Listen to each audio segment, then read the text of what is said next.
This is a podcast about both having autism and living with someone who has autism. My mom is Sonya, and I'm Josh, and this is Josh Has Autism. Hey everybody, welcome to Josh Has Autism. Hello. Oh my gosh, we have been away for a couple of weeks and you have been sick. Yeah. Yeah, you were very sick. Yeah. Yeah. So, I want to let everybody know that we didn't know what was wrong with Josh for a while. He had been back and forth to the hospitals, the military hospitals, and trying to figure out what was going on. Had a very difficult time doing all kinds of things. So there was no way you could do a podcast. Right. No way. So, tell everybody what was happening, how you were feeling. So, I don't really recall how it started.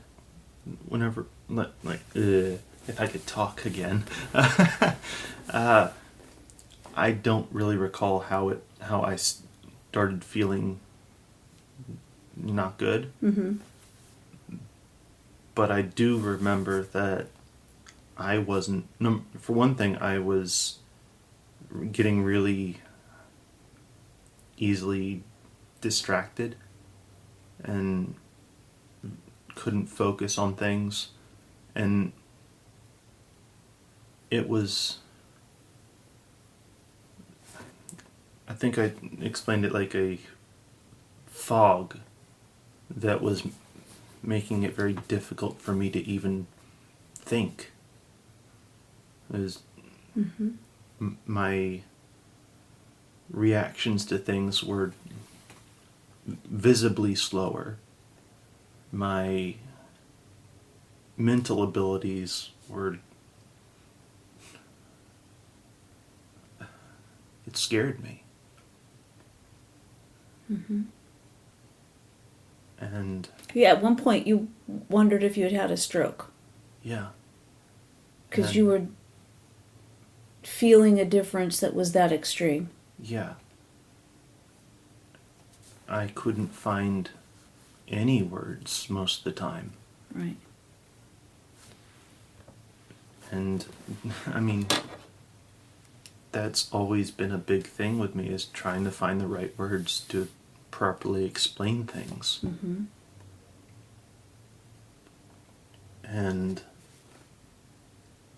that was really difficult. I was... After not even a couple days, I don't think, but I started getting dizzy at times. Mm-hmm. I wasn't as strong as I knew I could be. And it was stressing me out. Well, it stressed you out, but also you got to a point where you just could not function. Right. You couldn't... one day you were at the library and you called and in very few words asked me to come get you. Yeah. And so I did that. And then that was the beginning of it. Yeah. And you just didn't feel well. You know, didn't really know what was going on. We look at everything with you. We look at everything, environmental, any kind of sensory overload that could be taking place. There's also what happens that I think that, I don't know, we talked about this specifically, but what I've recognized with you is that there can be something stressful, and then say let's say if it was me and I was going through something stressful. When that stress is over, I instantly begin feeling better. I'm also able to do things that help me to deal with the stress, like exercise and exercise. that helps the most, right? Yeah. But so here what I'm saying is there's a distinct difference. So that let's say that there's something that is stressful that I'm dealing with, or something that just happens on a regular basis. That's stressful, but once I know it doesn't take a lot of time, but it's just I don't like doing it. It could be Right. stressful and just get through it. Right. The other thing is not feeling well is stressful. Yeah. So for me, when those things are happening, I think that I feel them different from you, but I also feel like I recover faster than you. Just as a given, right? Like on any day. Okay. When you're dealing with something that feels very stressful, it's difficult for you to just move beyond that. And I think that sometimes us as a family, we will not forget, but not realize that that thing that was so stressful is still stressing you out. Right. Because we've moved beyond it, right? Right, which is a reversal of things. Normally, like how. Oh, like because I say like right, because we joke about it. So like, Yeah. let's just say you and I are grumpy with each other. Yeah. Right, and we're having a grumpy conversation, Mm-hmm. and I'm upset, and you are upset. You leave the room, you come back in. It's like nothing happened. Right. It's right. like that's what you're talking about. Yeah. Like you just move beyond, and then you come back in and you're fine. I'm like, hey, yeah, I'm still grumpy. Like That's a you problem. pretty much. But it's like, what just happened? Yeah. Right. So it is very different than that. Very much And so, yeah. what I'm talking about sometimes are things. What I'm talking about is there are times when you deal with something that's stressful, and from the outside looking in, that's over, and so you dealt with it. You can move forward. Well, the truth of it is that for you, stressful situations, not in a disagreement kind of situation with us, but other things, especially if you don't know the whys of it. Right. Especially if you don't know the answers as to why something happened, or is it going to happen again, or if it's going to happen again, is it going to be worse? Right. Those things stick with you, and it's very difficult for you to move beyond that because you ruminate on those things. Yeah. And it's not even. Sometimes it's not even conscious that I'm not even conscious that I'm doing that, and it drags me down. Mm-hmm. And because I'm constantly taking in so much information that I'm having to is it pre-prepare or was it or is it just prepare almost like what if situations where I consider what should I do if this happens.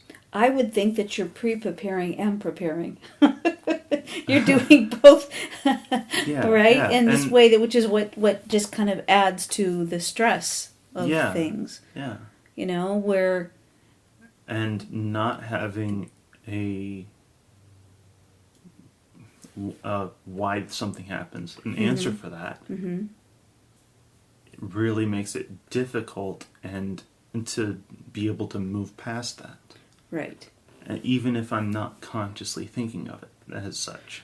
Right. So I'm going to repeat it to make sure I understand what you're saying. Is that something will happen, and when you don't have the full answers, you don't have clarity to the why something happened.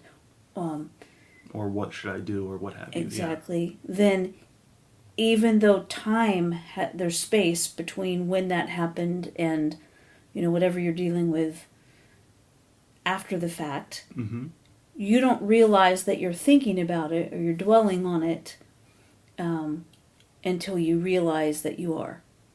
Right? Yeah. Is that the case? Like maybe... Yeah, and it slows everything else down up to that point. Sometimes past that point. And it doesn't have to be major issues like this was. Like this was a physical issue that you were having that seemed mental. Yes. It didn't seem emotional, but it definitely seemed like there was a mental impairment. Yeah. For sure. There was physical impairment and moving with you could barely open your eyes. You could barely form words, definitely not sentences. Right. And you didn't know why. And you were just exhausted. And I think I said this to you partway through it, Mm-hmm. that I had my eyes closed a lot of the time. I don't think I was able to fully explain it. You did afterwards, though. I remember, I'll tell you what I heard you say. Okay. And that is that your eyes are not closed because you're so sleepy. Your eyes are closed to limit the amount of information you're taking in. Yes.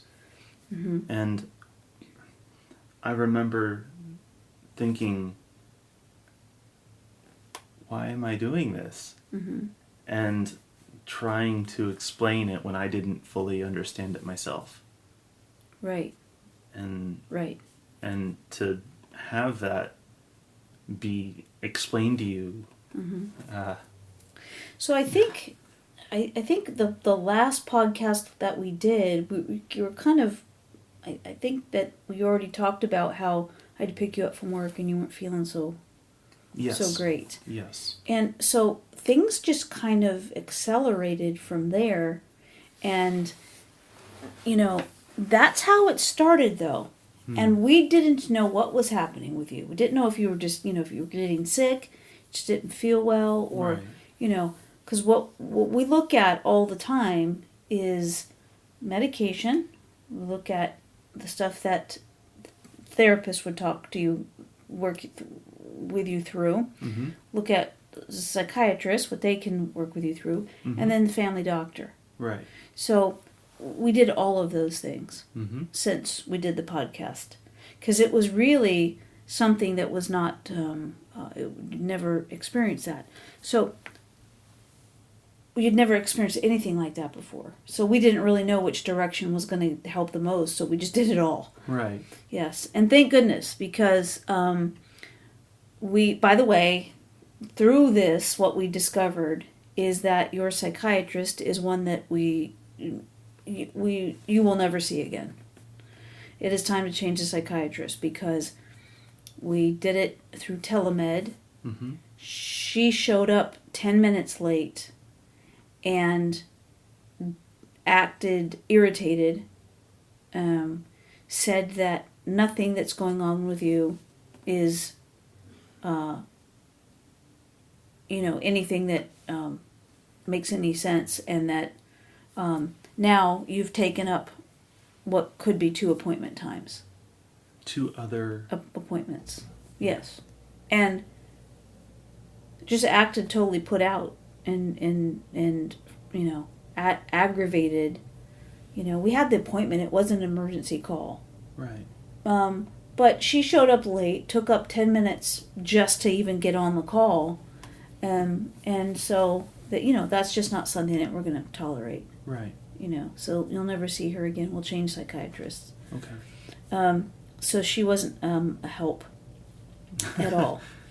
So anyway, you went to the family doctor, and thank goodness that you did that, because she's the one that helped out. Yeah. Did blood work, did urinalysis. The blood work came back, and she gave us a call.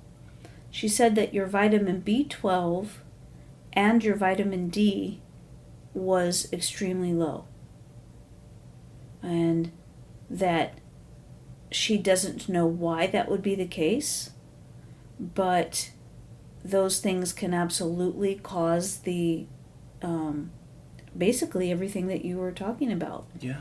And she also knew that, and what she had expressed was that not only do these things affect everyone, every being, those vitamins, but in people with autism, they show up especially in a way that is difficult, makes it difficult to effectively communicate and function the way that you were describing. Yeah. So what she was saying too is that it affects everything. So from speech and language and cognitive abilities, social activities, which explains why you needed to leave the library and you just couldn't take that anymore. So what was for a while very, very worrisome, that what is going on. Look, for you to get to a point where you're wondering if you had a stroke, Yeah. and then you usually get my sense of humor, and for me to say, nah, well, you're not lopsided, so, I'm just joking, but that's my way of saying you're everything is working.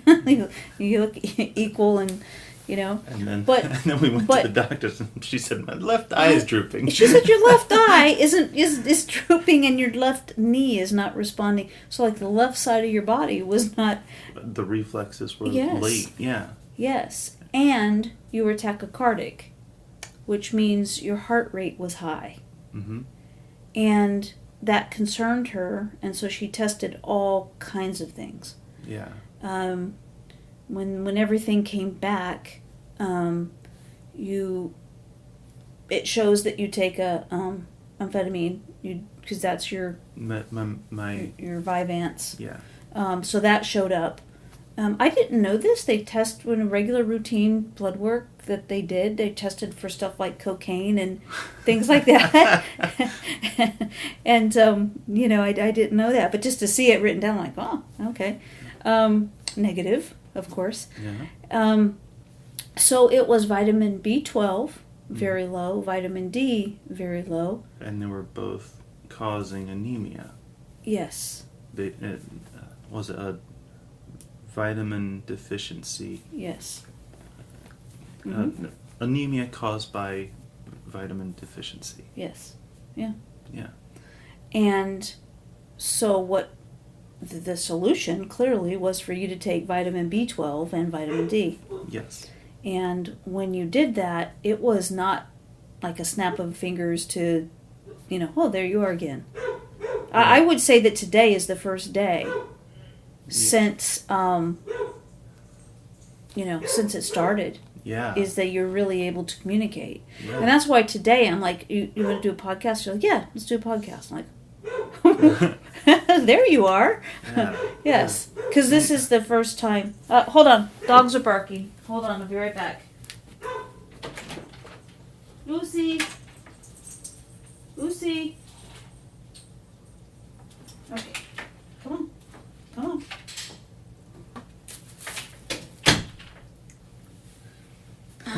Sorry, everybody.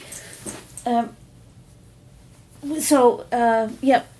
So, oh, by the way, everybody, Lucy is 6 months old now, and Wednesday, does everybody know about Wednesday? Yeah. I think so. Wednesday is 4 months old. So, they're getting very big. Lucy is 38 pounds, and Lucy is 20 pounds. We have two couches. We can use one part. When everybody's laughing because when Lucy stands up, on her hind legs. Yes. From paws, back paws to front paws, she's as tall as me. So, yep, she's a big girl. Anyway, what was I saying about? Oh, so today was the first day that you've been really able to you look like yourself again, and this is the first day since you got really sick that's been the case. Yeah. Yesterday I was doing a lot better, but I've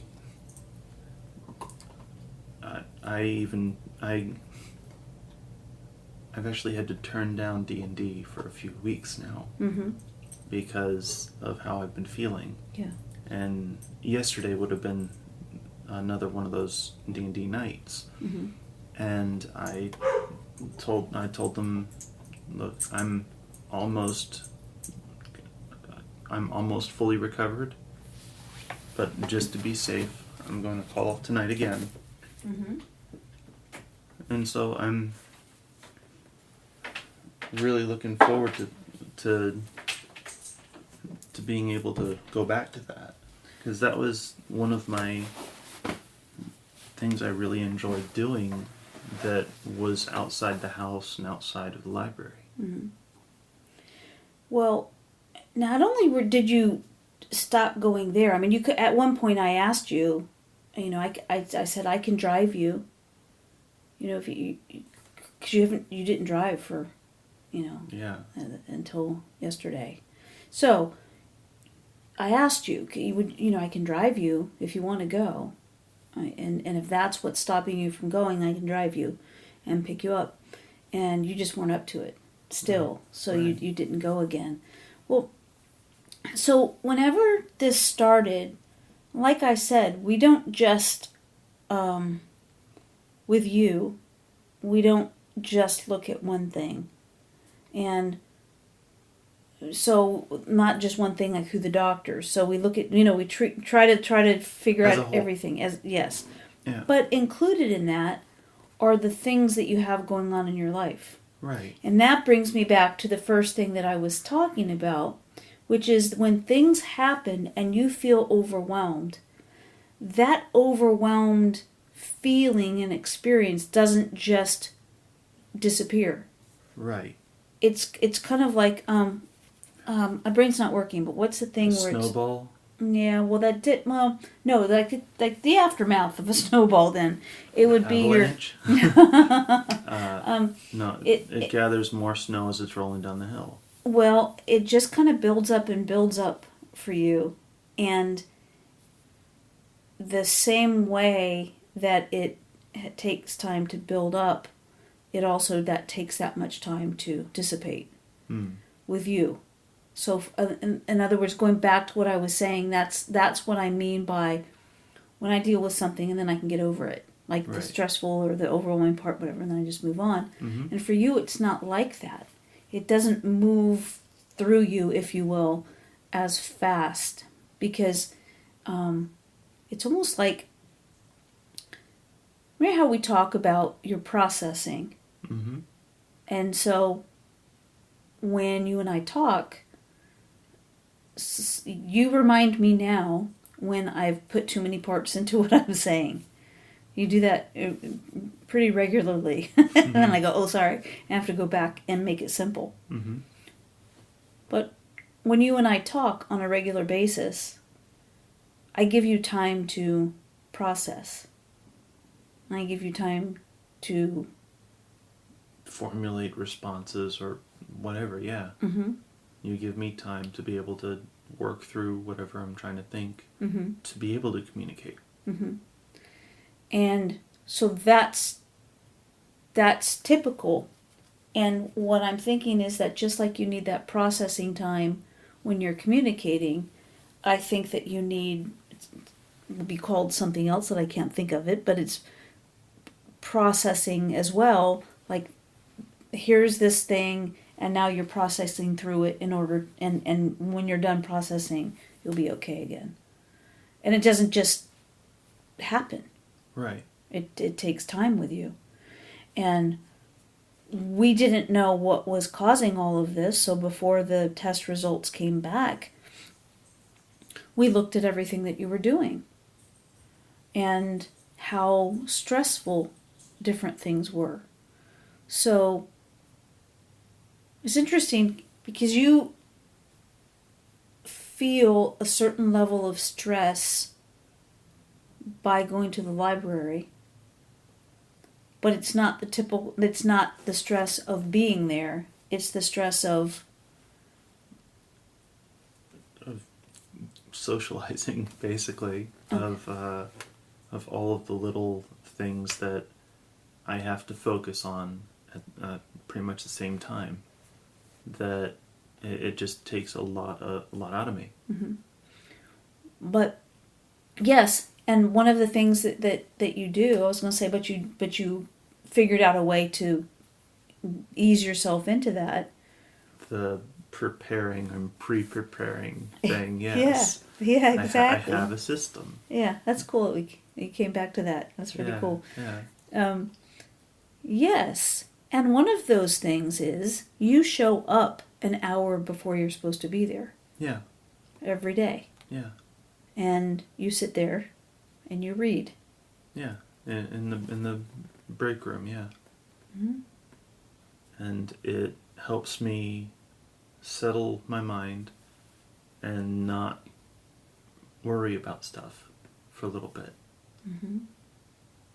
And because my mind is settled, because I'm not worrying about stuff, I can go into working with a fresh mind, I guess. Mm-hmm. Well, I would think part of that about being early alleviates all the what ifs. A lot of them, yeah. And I just always thought, I've never asked you about that, but it's what I always thought. So let's just say that you left with just enough time to get there. Well, what if you hit all red lights? What if there's an accident? What if, and it just goes on and on. And one of the times you drove me to work while there was a lull that we thought I might be getting a little bit better. Mm-hmm. I tried to go to work and it ended up not working out that day for very long. I was stressing to begin with you driving me there. Yeah. Because you drive a lot slower than everyone else. And it was just really... I also don't change lanes like you guys do. Right. So when I get in a lane, if I'm really have a long drive, yes, I'll try to, I'll change lanes and get into the lane that seems to be moving faster. Have you ever been in where both lanes are moving slow and then the one next to you just kind of seems like it's always moving faster? Then you get over in that lane and then the lane you were in starts going? And yours stops. Yes. Yeah. It's so frustrating. I mean, everyone that's seen movies that take place in the city of someone driving to work has probably seen something like that. Well, it's frustrating to be in the situation, and also how many times have you been in a situation where there's traffic, you're stopped, and then you get moving, and there's nothing. It's like yeah, there's no explanation as to why that happened. That happened on that trip too, but I happened to look over the side because there were people stopping right after a light. When I was driving you? Yeah. Oh, okay. And it turns out there were geese that were walking across. Oh, yeah. On the other side of the median, coming the opposite way of us. Like yes, they'd already crossed our side. Right. Yeah. A whole bunch of geese. That happens a lot around here. A whole bunch of geese. Or deer. Yes. Yeah. Oh, that's so sweet. I love seeing them. Yes. So you do things. You have things built into your schedule As a buffer, yeah. Yes, as the buffer, so you don't have to. I'm not as concerned about it. Yes. Mm-hmm. And I think that's a good thing. So anybody that listens to us understand too that your nephew, my grandson Connor, also has autism, and she just said to me the other day, she's like, "Oh, Haley, your sister. Okay. Sorry, your sister said about him that they were running late and they got to school just in time because Connor does not know what hurry means." And I remember saying that about you when the time you were growing up. Even now, you can't hurry. Right. You don't know it's like you don't know how to hurry. If I say hurry, you're like, I am. I can't tell you're doing anything different. Right, and it just raises the stress level. Yeah. And then it seems like the more if I were to say to you, hurry, let's go. It becomes more very I don't know what to do. You just had your hands up in the air like Yeah. That's what you do when you're frustrated. Your arms go up in your Yeah. So anyway, that was funny, but that alleviates that issue as well. That you don't have to worry about hurrying. Because I plan that time into it. Mm-hmm. Yeah. Mm-hmm. So you were really worried because your brain... I wasn't able to think things through at all. I was barely able to be coherent in my own mind. Mm-hmm. Which is usually a place where you do very well. In your mind, for yourself, Yeah. it's everything outward that where it's noticeable, or that if there's something that's going to shut down, it's outward. So it's the communication, it's the moving, it's the actual... Right. And I have a couple of big fears that stem from things like that. One of them is not being able to physically move around and communicate, and still being fully aware of everything. So and that really scares me. Is being mentally there but not physically able to do things. You get concerned about that? Yeah. Well, it's a fear of mine. And then there's the other side of it where this is what really concerned me with this, is that my mental capacity would be severely diminished. That I wouldn't be able to do much of anything, let alone communicate. Mm-hmm. And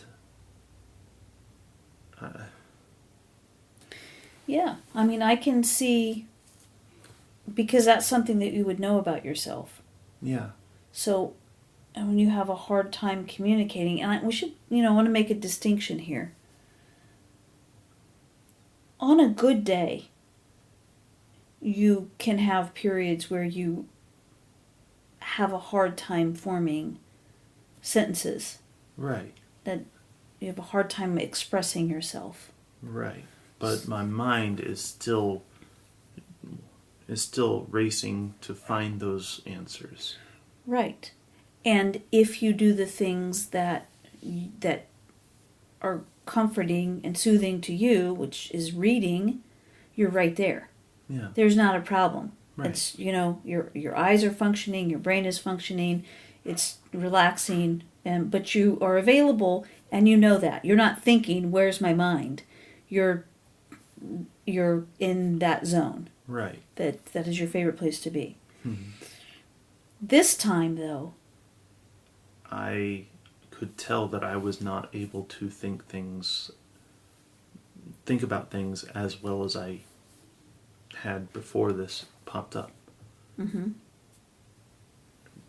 Nowhere near it, in fact. Mm-hmm. And that was one of my biggest fears possibly coming to life, Yeah. And so...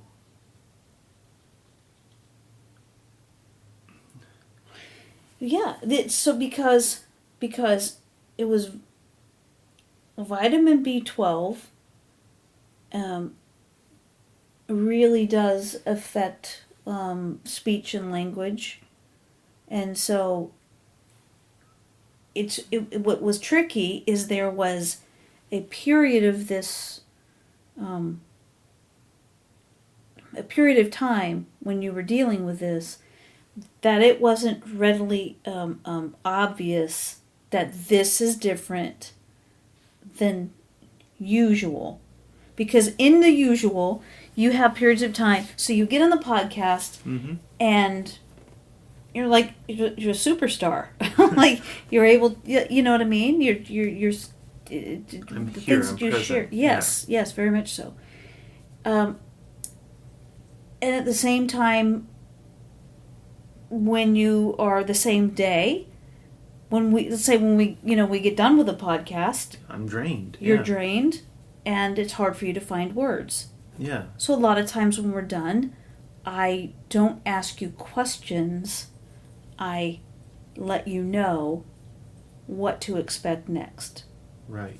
You know? And you give me time to recuperate. Right. So other words, to let everybody know what that is I would say to you, hey, the kids are going to be here at this time, so you want to be out there so you don't have to interact with them. Right. Right? You need to go back out to your space so you don't have to interact with them. Right. Or I would tell you the kids are not coming today. Right.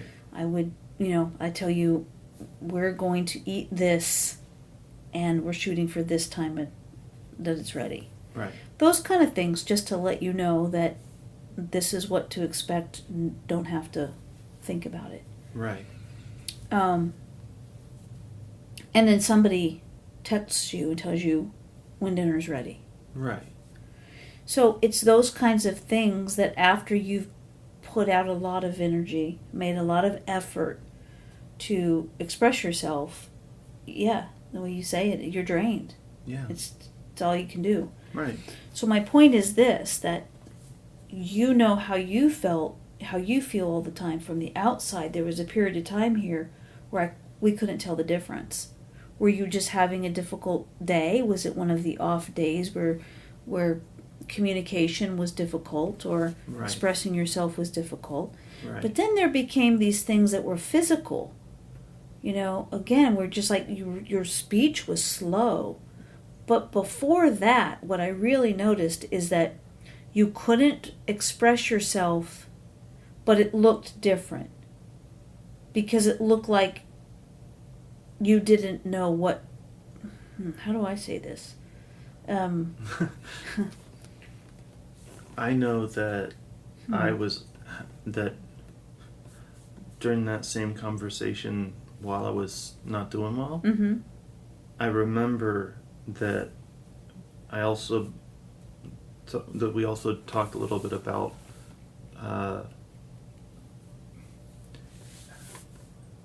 how I was not showing too many emotions either. Yeah, that was because I wasn't there enough to be able to process that and to be able to show it. Right, and here's the difference. With me anyway, when you're having a day that's difficult, you can express that to me. You can just say, it's not working. Mm-hmm. I know what you're talking about. Yeah. And you're able to at least express that so that you're having one of those days, and I would say, okay, you just go do what you need to do, gotcha. Yeah. But you couldn't even say that. Right. It's like you were sleepwalking. The movements were slow, your physical steps, your movements, your hand movements, everything was just super, You're moving like the toy robots that have the batteries are just about I know, out. just you can see it, right? But yes, it was very slow. And so what I did was to say to you, hey, you need to come into and sleep in the house, so that we can keep an eye on you. Yeah. I'm not comfortable you staying out there. Come on in. Right. When we got the results back, I didn't realize to what degree those deficiencies had. I know for me, I take vitamin B12, so I know what that can be.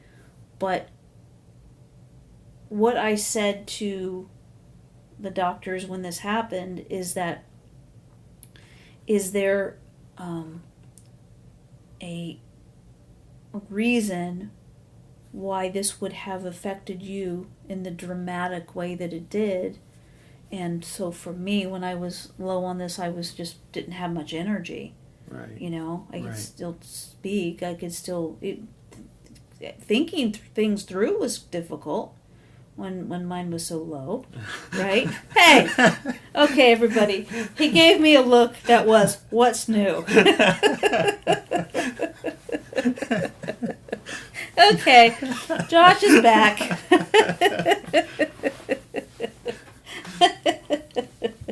This is how I get repaid for my concern.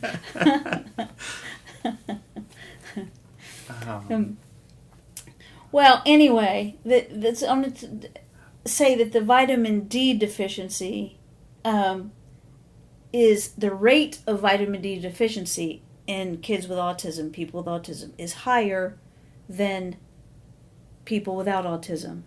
It sounds like I said that backwards. Where people that have autism are more inclined to have B12 deficiencies. Correct. Okay. No, yeah, vitamin D deficiencies. But you said vitamin B12 D. Well, you first. have both. Okay. So vitamin D, it's more apt to happen. Now, also vitamin B12, because think about you. You're a picky eater. Mm-hmm.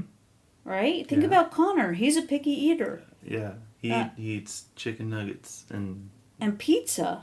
Yeah. Those are two of his favorites. But I try to tell him, I say, baby, you have to eat vegetables. You need the vegetables. He'll eat corn. But if we're lucky. Yeah, he likes corn, but he does. But it's got to be in a certain bowl, and it's got to be with a certain size spoon. Yeah. Yes, I know. Yeah, I know. Yeah.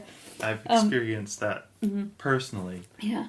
Like from his end. Yeah. Right. Yeah. So, but what happens is I was reading about this when this is all going on, and it says that vitamin B12, it's kind of like the fuel for the brain, and what I read was that, so basically it's like with more fuel, people with autism, they tend to see improvements in their speech, in their language, cognitive abilities, social abilities, everything. Mm-hmm. And I just thought that was so interesting, because through all these years,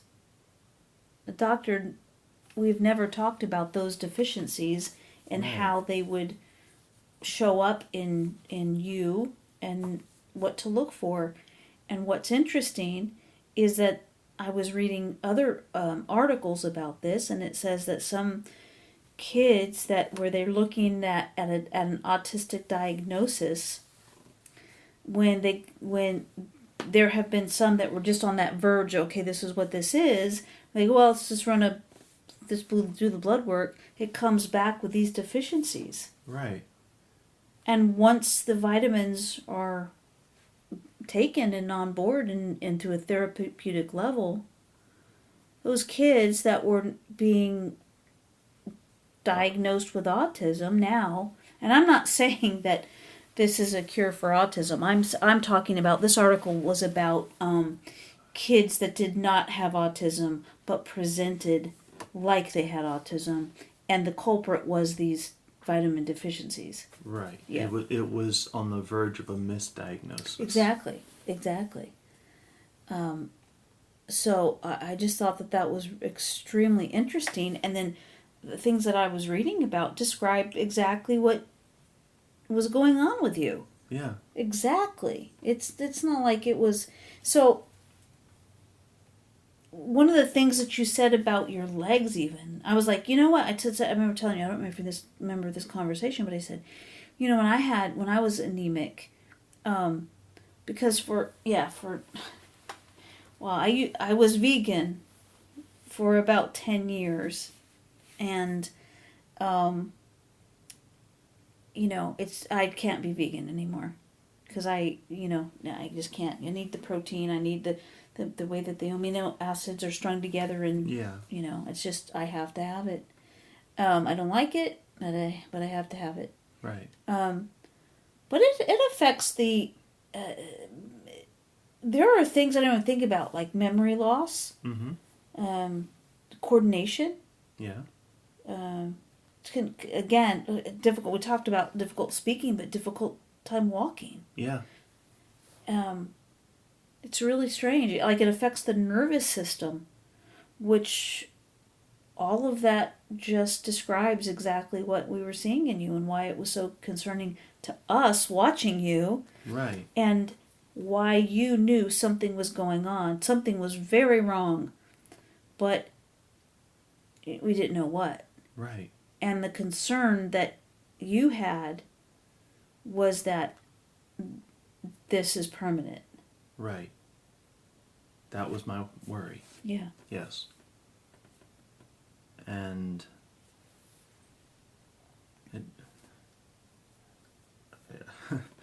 finding out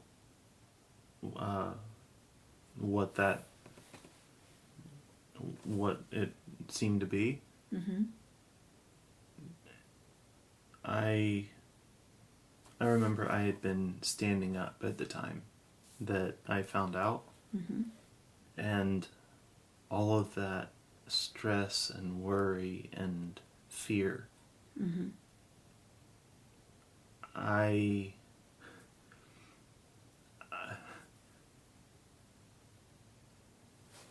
explained it to somebody else, I don't remember who, that it felt like I was a puppet that just had its strings cut.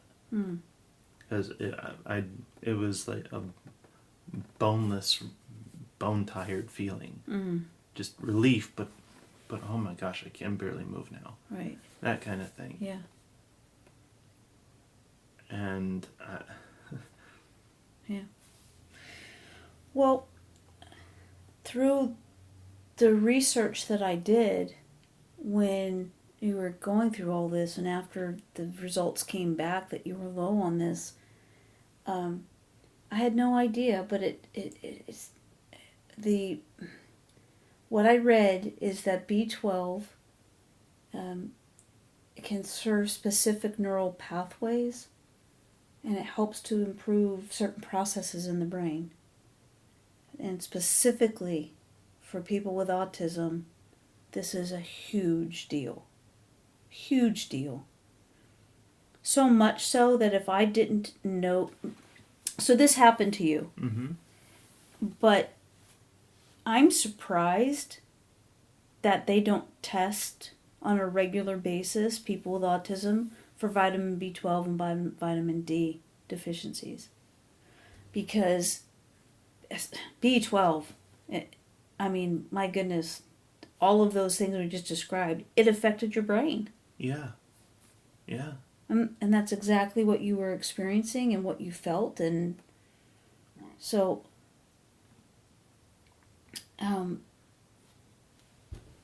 don't know. It makes sense now. Does it make sense to you? It does, especially now that I can actually think about it. Mm-hmm. I may say that in a light tone, but that was a serious worry of mine. And I'm absolutely relieved to have found out what the issue was, and that it can and is being corrected. Yeah. When did this fear, I've never heard you talk about this before. So you have a fear of losing your mental capacities? Yeah. Yeah. And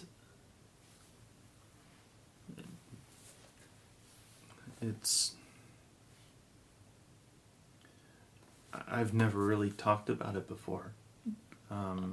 Like 0 times. Yeah. Not like really. Never really talked about it. Never. Well, 0. I had no idea. But even not with you, not with anyone, is Right. what I mean. Yeah. And it had never really been in the forefront of my mind, I guess, because it had never really been a thing that I was concerned about looking out for. And then I started feeling not well. Mm-hmm. and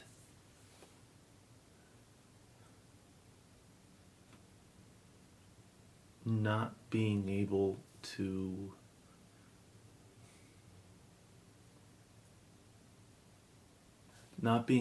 put into words how I'm feeling, let alone knowing that I am not, even thinking about things, I couldn't think about things in anywhere near a capacity that I am able to. It really scared me. Yeah. And I couldn't really get that across, let alone verbalize it well enough for anyone to understand that. And that really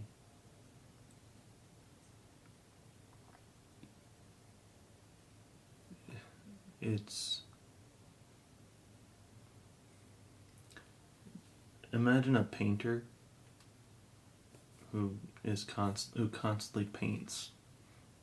It's their joy in life and everything. And then they lose their hands. They can see all the artwork that they want to see, but they can't.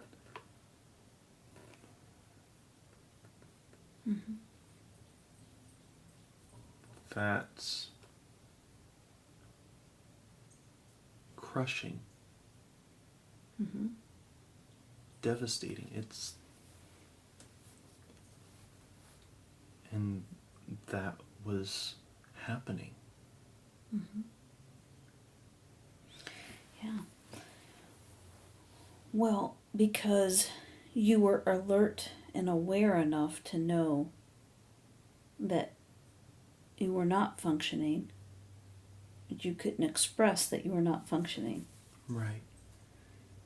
And yeah. And it didn't feel different. That's what I'm saying is that for us, we didn't know the difference initially, but you did because you were experiencing it different. Right. You felt different in your mind and in your body than what you typically describe. Right. So it's very, very different. Right. And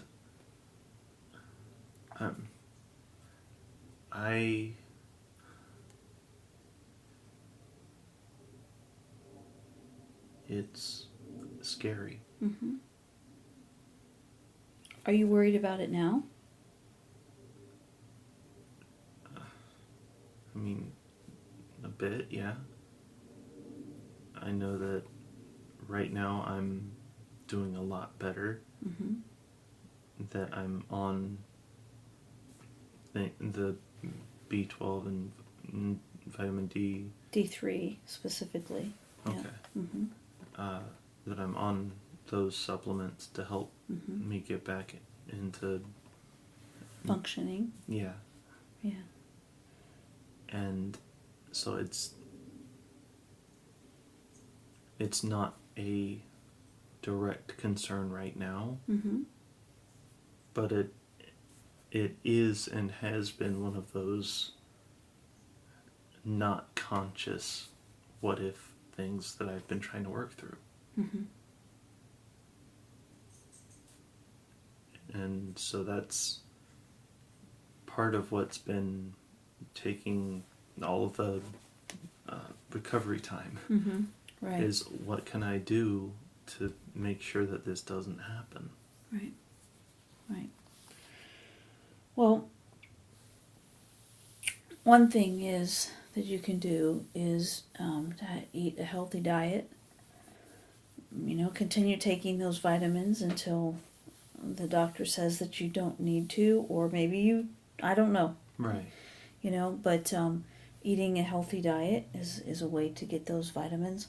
What's interesting is that, again, I didn't know any of this, so I just read about it, is that the combination of low vitamin D and B12, some of the causes or long-term uses of antacids, as well as other medications. And I looked that up, and I don't know what the medications are. But the one that stood out for me, anyway, I didn't look it up because I didn't, but because this is what stood out to me, was poor gut health. And that goes hand in hand with autism. Exactly.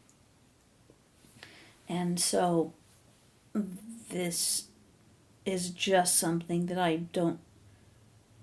Maybe you have dealt with this before, but you know what I'm saying? Is that who knows at this point? But I mean, times in your life you might have been low on this, and we thought it was one thing, and it was something else. Right. There's been, it shows that vitamin D, I've had low vitamin D. Deficiency in vitamin D can cause like hyperactivity. It can also cause aggression. Like in teenagers, which being teenagers can cause aggression in teenagers. That's what I was just thinking. But there's been this link that shows this. So, in other words, behaviors are not always just what they look like. Right. There can be an underlying cause for something. Right. And so, and you're not aggressive, so. No. That never. Anyway, but those deficiencies, they really do have. One person put it as vitamin D3 and B12 deficiency is a silent epidemic. Huh. Yeah, I'm just blown away by. I've never thought that was. I never realized that was a connection, and it certainly is, and it makes sense because, like you just said, the gut health, poor gut health. That's what you've dealt with that your whole life. Right. So, but I'm glad that you're feeling better. I'm so happy about that. Believe me, I understand. Yeah. Yeah. Well, I'm just so relieved and grateful to the doctor, and aggravated with the psychiatrist, and she's fired. Yeah. And so I'm just relieved to see your shining eyes and your smile, and so it's such a relief. Probably not my sarcasm or jokes at your at my expense. Yeah. Yeah, no, it's okay. Not a lot, but a little. Yeah. Anyway, is there anything else you'd like to share? That was a lot. It was. That was a lot, and Yeah, I You're done. Yeah. Yeah. You put your hands out. You're done. That's it. Yeah. All right. Well, everybody, thank you for hanging out with us, and thank you for being patient with us too, because we, a lot of people do podcasts out there, and they're very organized and together, and they have, it's studios, and they have all it's, it's fancy. Well, we do this every week, and the reason we do it every week is because it's real time. Yeah. Right? We talk about the things that we're dealing with, that you're dealing with, that you're going through. And because of that, it does keep us away sometimes. We'll miss a week or two when things are going on. Yeah. And it's a routine as well that we try and keep. Yes. But like you said, life sometimes gets... Yeah. And in this case, there's no way you could do a podcast. Right. And I missed last week even telling people that there wasn't going to be one because I was so busy getting you to this place and that place and making me better. Yeah. Yeah, helping you to get better. Yeah. So it was stressful. Yeah, it was pretty scary seeing you like that. So everybody, thank you for hanging out with us again today. I hope what we talked about can help somebody else. Right. Because my thought is that if we had no clue that this was something that could affect you in this way, then it could be affecting other people in this way. Right. And without, just... Right. And I guess it's a disclaimer, I guess. We're not doctors. We're not telling you this is what's going on with you guys. Check with your doctors. What I'm saying too is that things are not always what you think they are. Right. Which was, kind of an eye-opener to me that this went on with you, and I had no idea. Right. But I just wanted to explain that too. But because every case is an individual case. Yeah, right.